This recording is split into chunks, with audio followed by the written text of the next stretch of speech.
La gente tiene, toda la gente tiene algo en común. Y es que tienen terror a la muerte. Todos y cada una de las personas que pisan esta tierra tienen esa angustia, la muerte. ¿Qué hay después? Se acaba todo, hay un vacío, dejamos de ser. Se habla de reencarnación, de transformación, tantas cosas que la gente inventa, especula, porque en realidad no saben lo que hay después.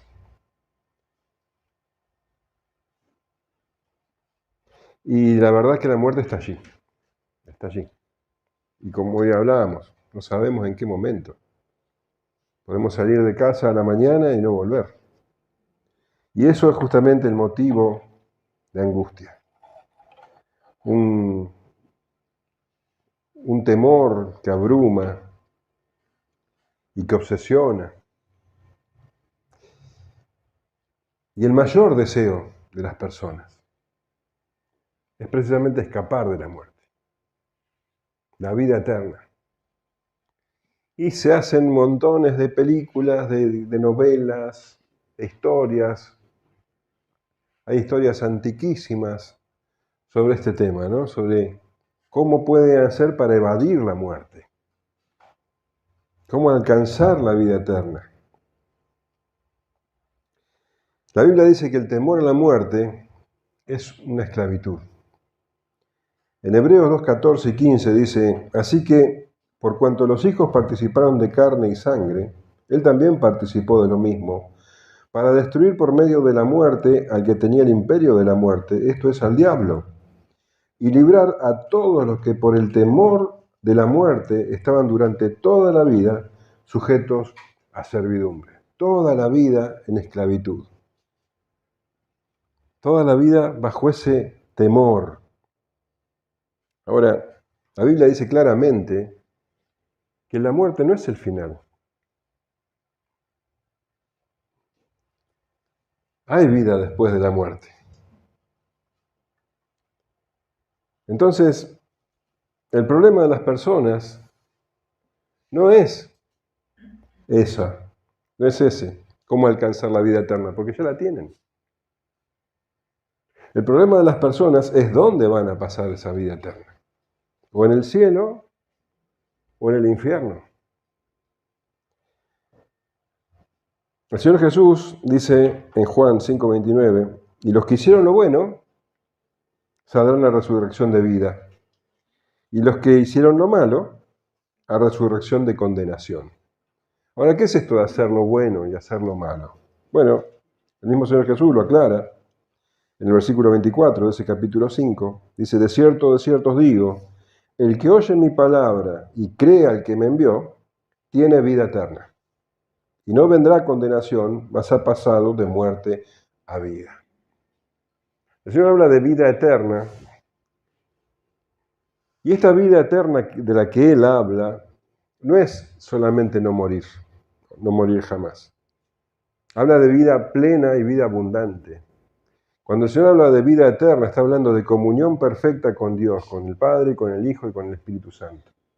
Está hablando de no tener ninguna clase de condenación, de tener paz para con Dios. Una paz que sobrepasa todo entendimiento. La Escritura habla de gozo inefable y glorioso, esa clase de vida eterna. Esa es la vida eterna de la que el Señor nos habla y vino a traer. Los judíos creían que por ser judíos, por ser el pueblo de Dios, por ser la descendencia de Abraham, ya tenían asegurada la vida eterna. Y el Señor Jesús vino a decirles que no era así. Que no por ser judíos estaban salvos, y tampoco por cumplir la ley, porque nadie puede cumplir la ley. El Señor les estaba diciendo que estaban tan en condenación como el resto de las personas. Y es así que un hombre, un escriba, un intérprete de la ley, se levantó para preguntarle sobre esto. ¿Cómo es este tema de la vida eterna? ¿Cómo podemos alcanzar la vida eterna? Y esto lo leemos en Lucas 10, 25 al 37.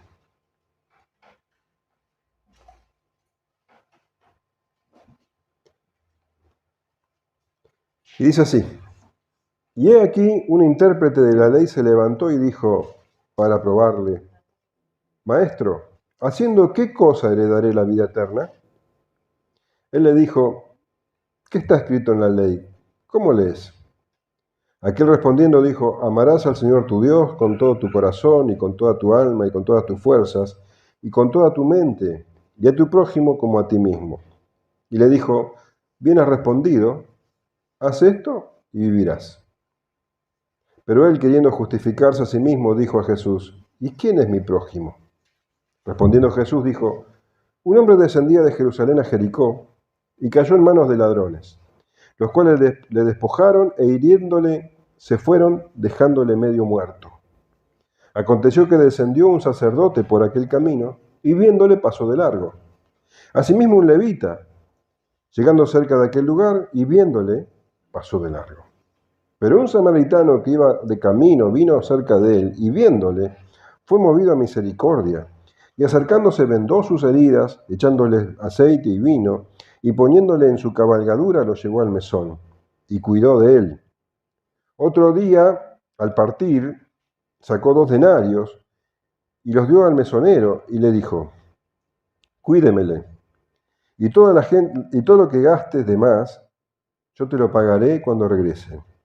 ¿Quién, pues, de estos 3 te parece que fue el prójimo del que cayó en manos de los ladrones? Él dijo: el que usó de misericordia con él. Entonces Jesús le dijo: ve y haz tú lo mismo.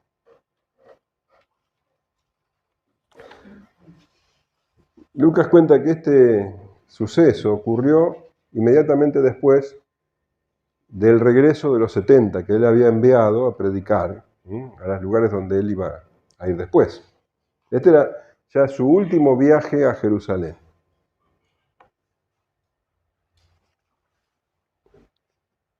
Y nos cuenta también Lucas que cuando estos hombres regresaron, ellos habían obedecido al mandato del Señor y regresaron gozosos. Dice que el Señor se regocijó más que ellos.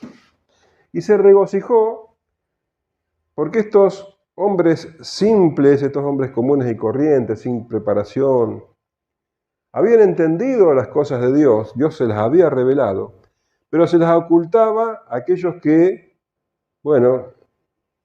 se consideraban sabios y entendidos. Así dice la Escritura, fíjate.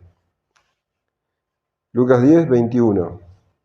En aquella misma hora Jesús se regocijó en el Espíritu y dijo: yo te alabo, oh Padre, Señor del cielo y de la tierra, porque escondiste estas cosas de los sabios y entendidos y las has revelado a los niños. Sí, Padre, porque así te agradó. Ahora, ¿quiénes son los niños?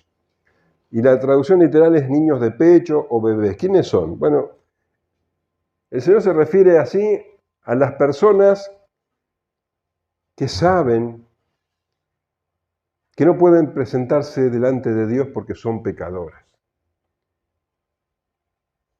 Saben que son ignorantes y miserables espiritualmente. Estas personas son como niños, dice el Señor Jesús. Fíjate cómo lo describe el apóstol Pablo. 1 Corintios 1:26. Pues mirad, hermanos, vuestra vocación, que no sois muchos sabios según la carne, ni muchos poderosos, ni muchos nobles, sino que de lo necio del mundo escogió Dios para avergonzar a los sabios, y lo débil del mundo escogió Dios para avergonzar a lo fuerte, y lo vil del mundo y lo menospreciado escogió Dios, y lo que no es para deshacer lo que es, a fin de que nadie se jacte en su presencia. Los niños son todo lo contrario a los sabios y entendidos. Los sabios y entendidos son, por ejemplo, los escribas y los fariseos, que ellos se consideraban personas ejemplares, sabias, santas, que se podían parar delante de Dios y decir: Señor, mirad todo lo que yo soy, todo lo que yo sé y todas las cosas que yo hago. Y que el Señor, consideraban ellos, tendrían que estar contentos con estas personas. Un día, dice el Señor en una parábola, había uno de estos escribas de fariseo orando y un cobrador de impuestos también orando. Este fariseo decía: Señor, gracias por haberme hecho tan maravilloso, tan genial, tan bondadoso, soy el mejor que cualquiera. Gracias, Señor, por haberme hecho así. Mientras que el otro, el publicano, se golpeaba el pecho y decía: Señor, sé propicio a mí, perdóname. El Señor dice que ese es el que se consideraba un sabio y entendido, quedó en condenación, y el que se humillaba como un niño, ese recibió la justificación. Entonces el Señor se regocijó porque le manifestó los misterios del reino, le mostró a los que el mundo considera ignorantes el camino de la salvación, y aquellos a los que el mundo considera sabios e importantes, el Señor se los oculta. Los escribas y los fariseos, te decía, eran precisamente esa clase de gente, sabios y entendidos. Y lo que va a contar ahora Lucas, lo que estamos leyendo ahora, justamente es un ejemplo de esto. Este escriba era uno de esos sabios y entendidos. Y el Señor dice: y he aquí, que significa, bueno, miren este caso. Acá tenemos uno de esos sabios y entendidos. Justamente ahora, esto que vamos a leer, o lo que estamos leyendo, ejemplifica lo que el Señor había dicho. Que Dios le había revelado los misterios a los niños y se lo había ocultado a los escribas y fariseos, a los sabios y entendidos. Por eso leemos: y he aquí, miren esto, dice el Señor. Acá tienen un caso bien claro. Un intérprete de la ley se levantó y dijo, para probarle: Maestro, ¿haciendo qué cosa heredaré la vida eterna? Bueno, parece evidente que el Señor había estado enseñando a un grupo de personas, y ya cuando había concluido, cuando estaba por retirarse, este intérprete de la ley, un escriba, se levanta, dice, para hacerle esta pregunta. Se lo dice de manera respetuosa, le dice: Maestro, pero la intención con que lo hacía no era buena, no era limpia, porque fíjate lo que dice: y dijo para probarle. Quería ver si el Señor Jesús podía contestar eso. Se lo hizo con malicia. Le estaba poniendo una trampa.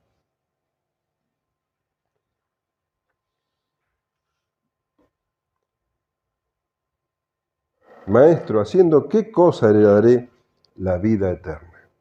Dice que era un intérprete de la ley, un escriba.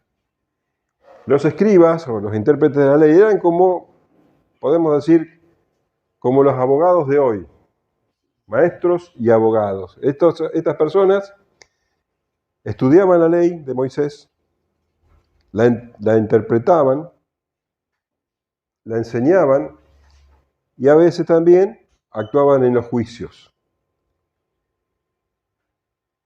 Eran expertos en la ley, pero eran expertos en la ley según la interpretaban, bueno, las tradiciones. Y esas tradiciones en realidad eran enseñanzas humanas que se agregaban a la ley. Hasta que, en definitiva, la ley quedaba sepultada por las tradiciones. ¿Se entiende lo que digo? Entonces,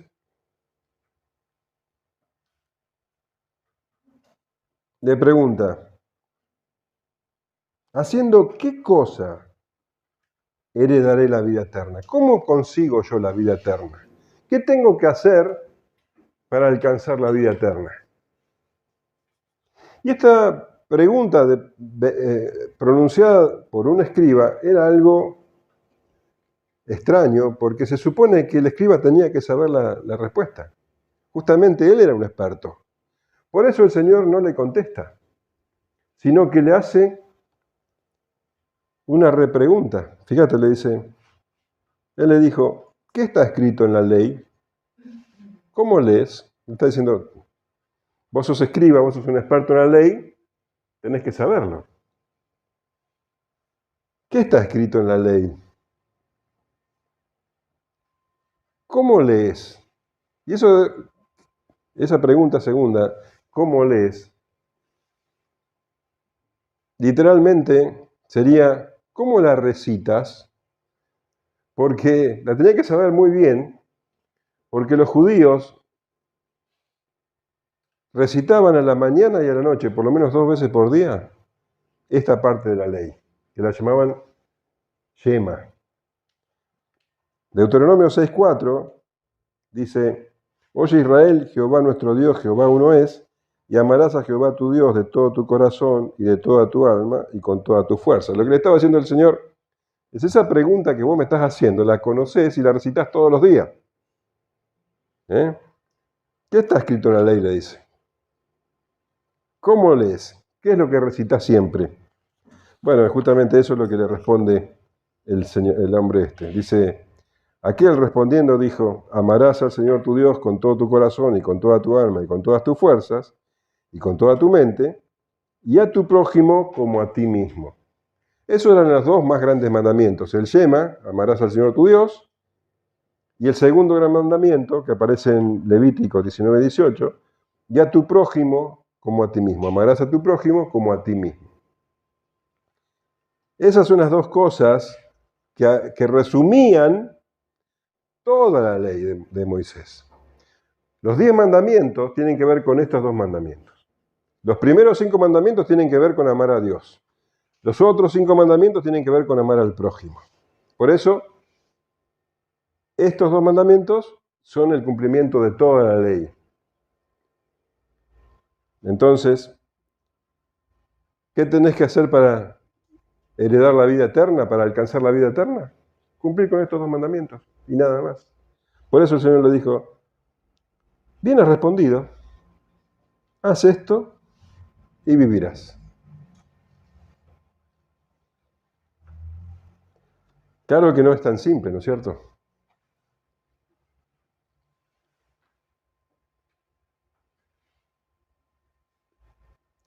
El apóstol Pablo dice que los mandamientos de Dios son buenos y santos. Romanos 7:12 dice, de manera que la ley a la verdad es santa y el mandamiento santo, justo y bueno. La ley es buena, la ley es santa. El problema no está en la ley, el problema está en el corazón del hombre. La ley es buena, pero el problema está en el hombre que no cumple con la ley. El apóstol Pablo en ese mismo capítulo dice, porque sabemos que la ley es espiritual, mas yo soy carnal, vendido al pecado. La ley está ahí y es buena, pero yo no puedo cumplirla porque soy carnal, porque amo pecar, amo el pecado. Estoy vendido al pecado. Soy como un esclavo del pecado. Si el escriba hubiera reconocido esto, como lo reconoció el apóstol Pablo, cuando el Señor le dice, haz esto y vivirás, si el escriba hubiera dicho, sí, yo sé que eso está bien, pero no puedo hacerlo.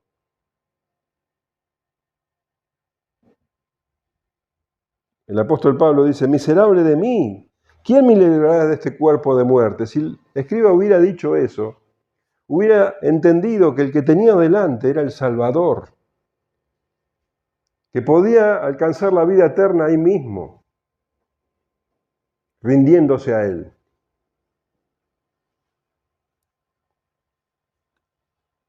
Pero no lo hizo. Él creía que cumpliendo con la ley solamente se podía alcanzar la salvación. Pero la ley, dice la Escritura, no fue nunca dada con ese propósito. La ley fue dada para que nosotros podamos entender la gravedad de nuestro pecado, para que podamos entender que no podemos nunca estar a la altura de lo que Dios demanda. Dice el apóstol Pablo que la ley es como un ayo. Fíjate lo que dice. Gálatas 3:24. De manera que la ley ha sido nuestro ayo para llevarnos a Cristo a fin de que fuésemos justificados por la fe. Un ayo era, a ver cómo te lo explico, como un cuidador de un niño. Entonces, el ayo llevaba al niño para que se eduque, lo llevaba para que haga deporte, una especie de tutor. Entonces la ley es como un ayo, como un tutor que te lleva a Cristo. Vos por medio de la ley te das cuenta que no podés nunca cumplirla, entonces necesariamente buscás un Salvador. Ese es el propósito de la ley. Pero al no reconocer la necesidad de un Salvador, este hombre necesitaba justificarse a sí mismo.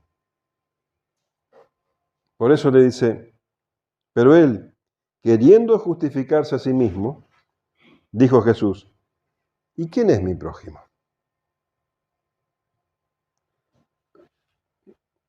El Señor le dijo, haz esto y vivirás.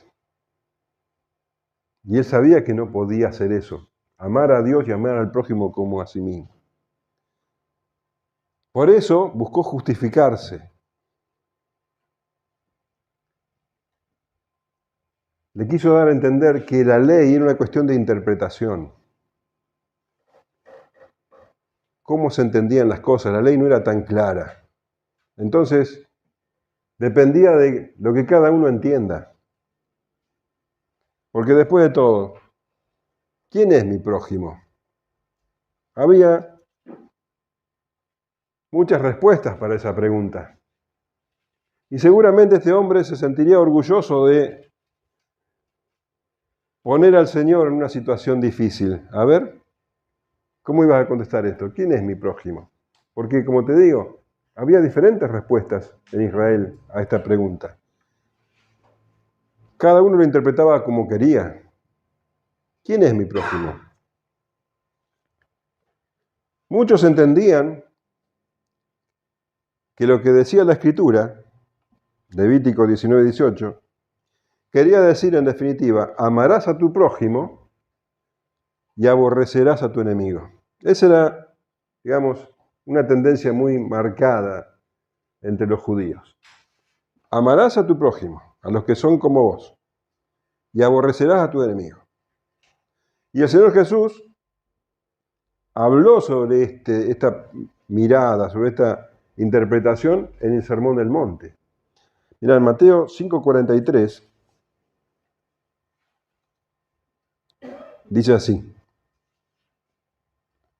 Oísteis que fue dicho, amarás a tu prójimo y aborrecerás a tu enemigo. Eso es lo que enseñaban los rabinos. ¿Te das cuenta cómo agregaban a la ley lo que te decía hoy? La ley decía, amarás a tu prójimo. Y ellos agregaban sabiduría humana, conocimiento humano, interpretación. Amarás a tu prójimo y aborrecerás a tu enemigo. Nunca en la Escritura lees eso. Es algo que agregaron los hombres. Y eso es lo que enseñaban.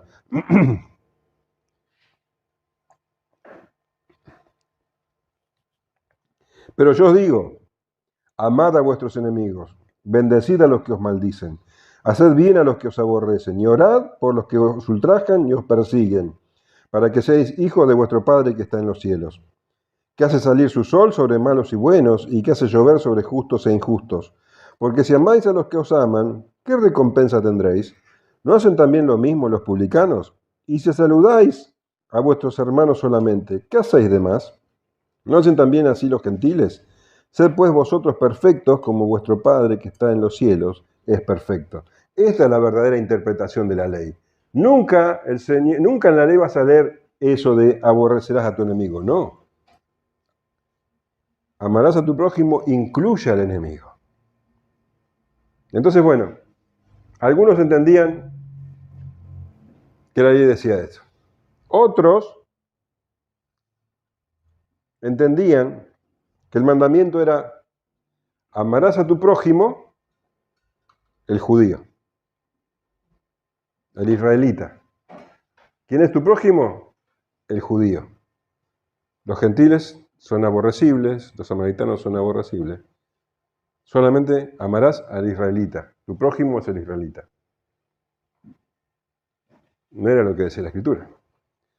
Los fariseos tenían su propia interpretación. Ellos entendían que el mandamiento decía, amarás a tu prójimo, el fariseo. Solamente el fariseo, los demás eran despreciables. Los que no conocían a fondo la ley eran malditos, decían.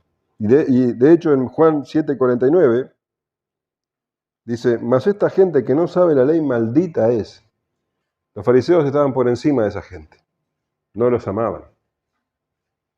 Entonces, ¿entendés por qué el hombre le dice, ¿quién es mi prójimo? Es cuestión de interpretación. La ley no es clara.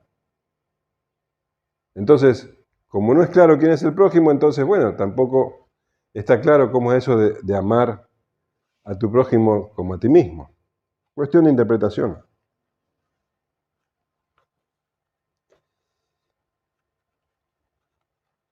¿Quién es mi prójimo? El diccionario es bastante claro. El diccionario define prójimo como la persona próxima, que por pertenecer al género humano debe ser objeto de caridad y solidaridad. Un sinónimo de prójimo es semejante. El semejante. El prójimo es la persona que está ahí. Vos lo tenés que respetar, lo tenés que tener caridad por el solo hecho de que es tu prójimo.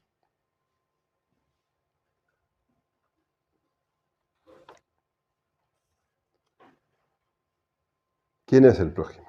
El Señor va a contar una parábola para responderlo. Y esta parábola se usa por lo general para hacernos entender que debemos cuidar del otro, del necesitado, que debemos tener misericordia sobre el que sufre. Y verdaderamente es necesario, y es la voluntad de Dios, que tengamos misericordia con el que sufre, que ayudemos al necesitado. Eso es así. El cristiano debe ayudar al que sufre. Pero esta parábola no habla de eso. O sea que cada vez que escuchamos esa clase de interpretación, están errando al blanco, porque la parábola está respondiendo a una pregunta: ¿qué debo hacer para heredar vida eterna? Entonces, el tema de la parábola no es ayudar al prójimo, sino cómo hay que hacer para heredar la vida eterna. ¿Se entiende? Respondiendo Jesús dijo, un hombre descendía de Jerusalén a Jericó y cayó en manos de ladrones, los cuales le despojaron e hiriéndole se fueron, dejándole medio muerto. Dice descendía de Jerusalén a Jericó, porque Jerusalén estaba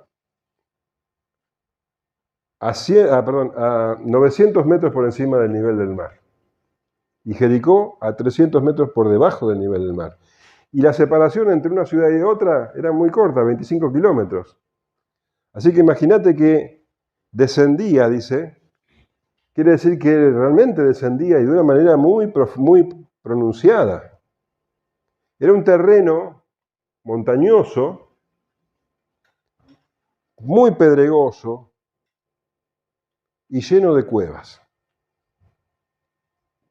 Esto quiere decir que era un lugar muy peligroso para andar, porque esas cuevas eran ideales para que se escondan los ladrones y estén ahí agazapados hasta que pase una presa. Y después era muy fácil para ellos esconderse y huir. Este camino era verdaderamente peligroso y lo ha sido hasta hace muy poco tiempo. Así que descendía este hombre, dice, de Jerusalén a Jericó. Claramente era un judío. Y dice que cayó en manos de ladrones, los cuales le despojaron. E hiriéndole, se fueron, dejándole medio muerto. Le despojaron. Quiere decir que le sacaron todo, incluso la ropa. Lo dejaron desnudo. Le sacaron todo. Si venía con un burrito, le sacaron el burrito. Todo lo que él traía, incluso la ropa, lo dejaron desnudo y herido. Cuando dice hiriéndole, en el original griego dice, le golpearon golpe a golpe. Esto quiere decir que lo molieron a palos y patadas. Le pegaron de todas las maneras posibles. Y que lo dieron por muerto, lo dejaron en un estado de total gravedad, ellos pensaron que estaba muerto. Ahí lo dejaron desnudo y tirado en un estado alarmante, desesperado. Este hombre estaba ahí y no había manera que él pudiera salvarse a sí mismo. Su única esperanza es que alguien viniera y tuviera misericordia de él. No sabemos si estaba consciente o no, pero supongamos que estaba consciente, que tenía un poco, aunque sea, de conciencia. Dice, aconteció que descendió un sacerdote por aquel camino y viéndole, pasó de largo. O sea, imagínate este hombre tirado ahí, al borde del camino, desnudo, herido, y ve que alguien se acerca. Imagínate que, bueno, la esperanza empezaba a surgir en su corazón, pero qué gran alegría sería para él, si podía tener entendimiento, de que era nada menos que un sacerdote. Un sacerdote. O sea, la mejor persona con que vos te podés cruzar en una situación así, un hombre de Dios, un hombre santo, un hombre que se dedicaba a los asuntos de Dios. Él era el que se encargaba de hacer los sacrificios para expiar los pecados del pueblo. Él conocía la ley como nadie y la hacía cumplir. Él sabía lo que Dios decía sobre cuidar, ayudar al que estaba en una situación desesperada. La Biblia dice que, en el Pentateuco dice que si vos ves al asno, al burro, al asno de tu enemigo que está en una zanja, lo tenés que ayudar a sacarlo. Imagínate si con el asno tenés que hacer así, imagínate con una persona. Bueno, verdaderamente, esta era la persona ideal.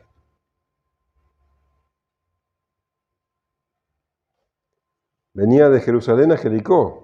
En Jericó era una ciudad donde vivían muchos sacerdotes y levitas. Seguramente él había terminado sus deberes sagrados y ahora se encaminaba a su hogar. Y ahí dice que lo vio. Dice, aconteció que descendió un sacerdote por aquel camino y viéndole, vio a este hombre, lo vio. ¿Y qué hizo?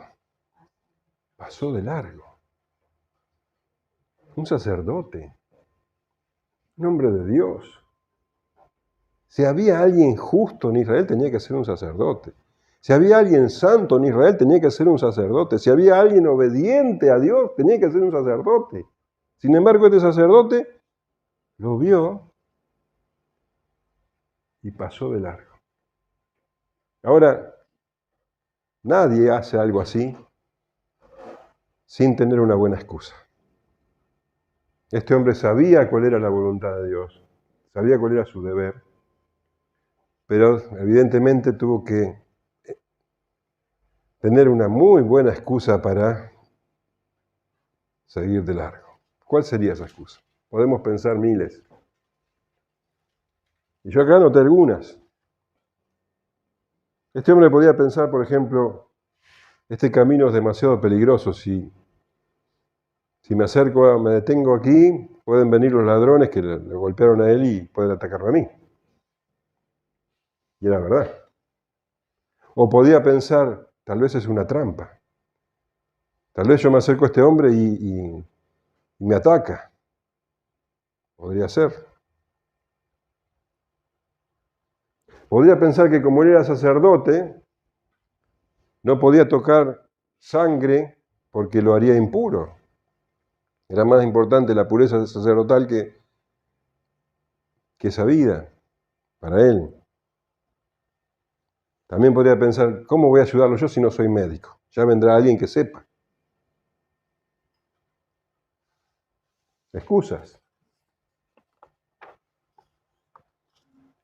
Podría decir, está demasiado herido, ya no hay nada que hacer, capaz que esté muerto. También podría haber pensado, ya serví demasiado a Dios, estoy muy cansado, quiero llegar a mi hogar, no quiero que nada me detenga. No sabemos. O tal vez pensaba, voy a orar por él. Ya va a encontrar a alguien que lo ayude. Vaya a saber. El hecho es que este hombre, sacerdote, siguió de largo. Imaginemos la desesperación del pobre herido ahí. Pero bueno, no todo está perdido porque ahí venía otra persona. Dice, asimismo un levita. Bueno, un levita. Tal vez el sacerdote era un mal sacerdote, tal vez el sacerdote era una persona falsa y egoísta, pero acá vino el levita. El levita era el ayudante del sacerdote. Él también conocía los mandamientos, conocía la ley, trabajaba en el templo. Bueno, este hombre sí lo ayudaría. Y dice, llegando cerca de aquel lugar y viéndole, pasó de largo. Pasó de largo. El sacerdote pasó de largo, el levita pasó de largo. ¿Sabes lo que está diciendo el Señor con esto? Que a los ojos de los hombres, si alguien heredaba la vida eterna, tenía que ser el sacerdote y el levita. Ellos eran judíos, ellos estaban circuncidados al 8º día como correspondía, ellos conocían la ley mejor que nadie, ellos la hacían cumplir a los demás. Hombres dedicados al servicio de Dios, estos hombres seguramente heredaban la vida eterna, pero acá el Señor está demostrando que no. Que estos hombres con todas esas condiciones no cumplieron con los 2 principales mandamientos. No amaron a Dios porque desobedecieron sus mandamientos más básicos y no amaron al prójimo. Estos 2 hombres no estaban habilitados para la vida eterna. Estos 2 hombres no iban a heredar la vida eterna siendo judíos, siendo sacerdotes, siendo levitas. No iban a heredar la vida eterna. Ahora el pobre hombre seguía ahí tirado, desesperado. Ni el sacerdote ni el levita lo habían ayudado. ¿Qué esperanza podía tener? Pero ahí venía otra persona. Bueno, a ver si con este, pero cuando se acercaba, la peor de las pesadillas se estaban materializando. Porque era un samaritano. Un samaritano.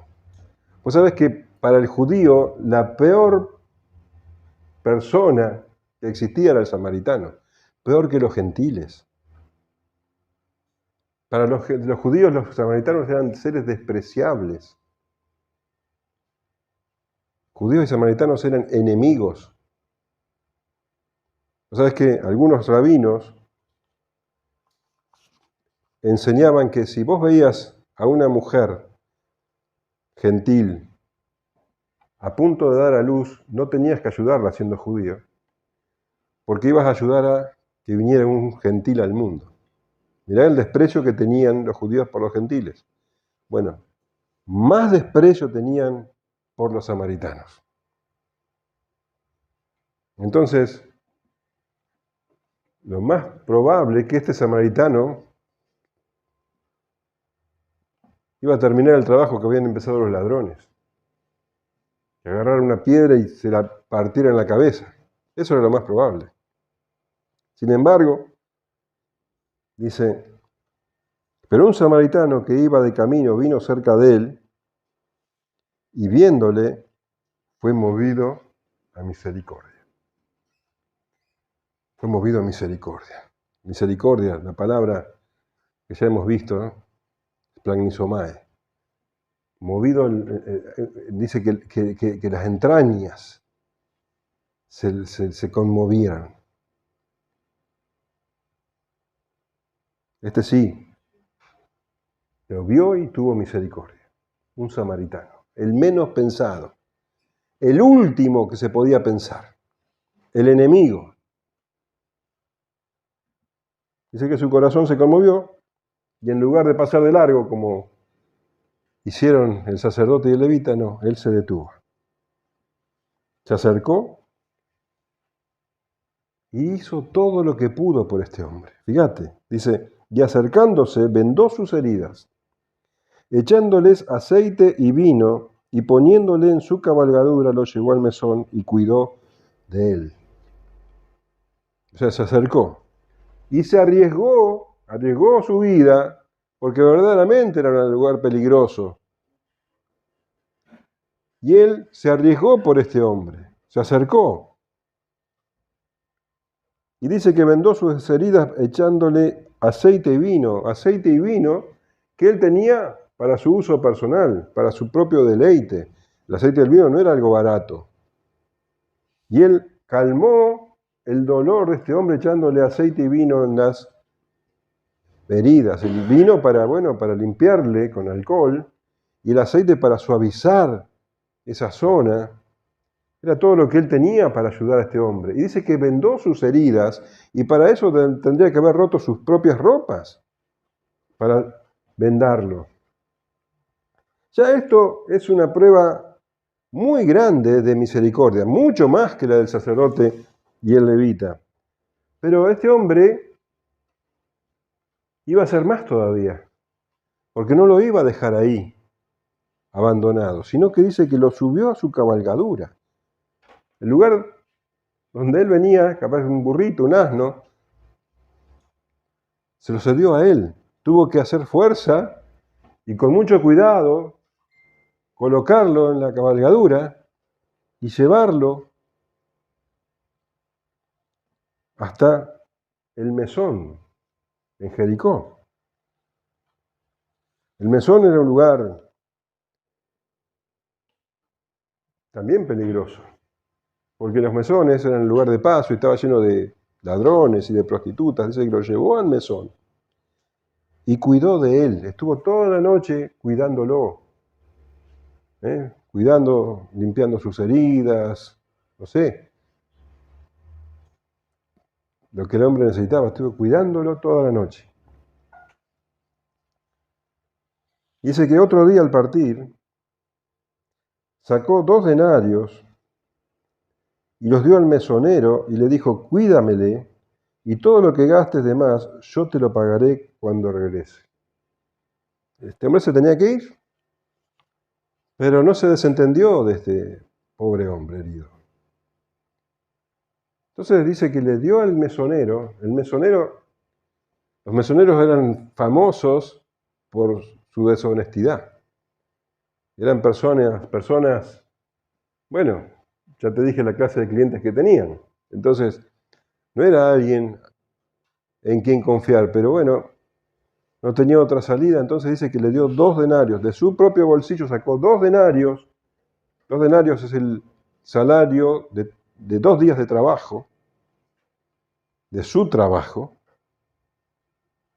que él ganó, se lo dio al mesonero para que lo cuide. 2 denarios iban a servir para unas cuantas semanas de mantención de este hombre. Este hombre necesitaba comer, necesitaba que le vendaran, que le limpiaran las heridas, necesitaba atención. Bueno, el mesonero le dio 2 denarios para que el mesonero hiciera eso, pero cuidado, porque dice, y todo lo que gastes de más, yo te lo pagaré cuando regrese. Lo que estaba haciendo este hombre es dándole un cheque en blanco al mesonero. Estaba dando todo por ese desconocido, ese que lo consideraba su enemigo. Todo lo que necesite. Él se iba a hacer cargo. Su generosidad no tenía límites. ¿Sabes lo que estaba haciendo este hombre? Estaba amando al otro como a sí mismo. Eso es amar al otro como a sí mismo. O sea, no tener límite para el amor, hacer todo por el otro. Absolutamente todo y más.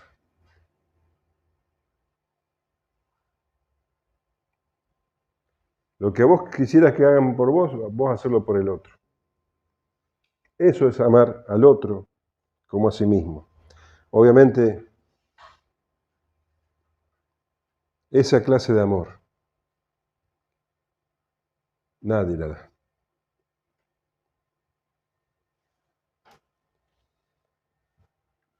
Solamente amando de esa manera es que podés tener entrada a la vida eterna. Amando al otro, al prójimo como a vos mismo. El escriba le había preguntado al Señor Jesús, ¿y quién es mi prójimo? Ahora el Señor Jesús le pregunta al escriba, ¿quién pues de estos 3 te parece que fue el prójimo de que cayó en manos de los ladrones?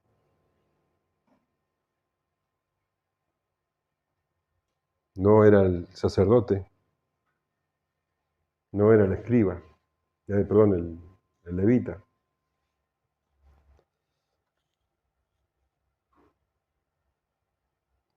Siendo los hombres ejemplares de Israel, ellos no eran el prójimo. Él le dijo, el que usó misericordia con él. Ese era el prójimo. El que usó misericordia con él. No dijo el samaritano. ¿Por qué no dijo el samaritano? Tenía tanto odio hacia los samaritanos que no podía reconocer que un samaritano podía ser así, no podía nombrarlo. O se empezó a dar cuenta que ese samaritano era un ser humano que merecía el respeto y el amor. El hecho es que este hombre respondió bien, el que usó misericordia con él. Lo que no hizo el sacerdote, lo que no hizo el levita, lo hizo el samaritano.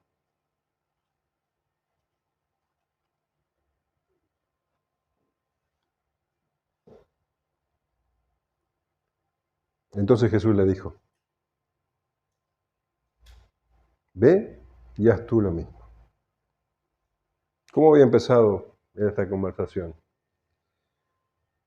El levita le había preguntado al Señor Jesús qué cosa debía hacer para heredar la vida eterna. Y el Señor Jesús le dijo, ¿vos sabés? ¿Qué dice la ley? Amarás al Señor tu Dios con todo tu corazón, con toda tu alma, con todas tus fuerzas y con toda tu mente, y a tu prójimo como a ti mismo. Y el Señor le dijo, bueno, hace eso y vivirás.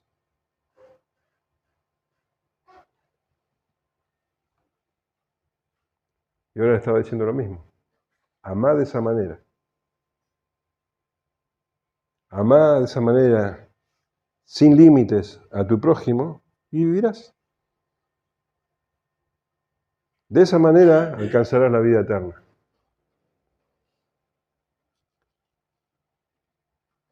Es imposible alcanzar la vida eterna por nuestros propios méritos. Nadie ama así.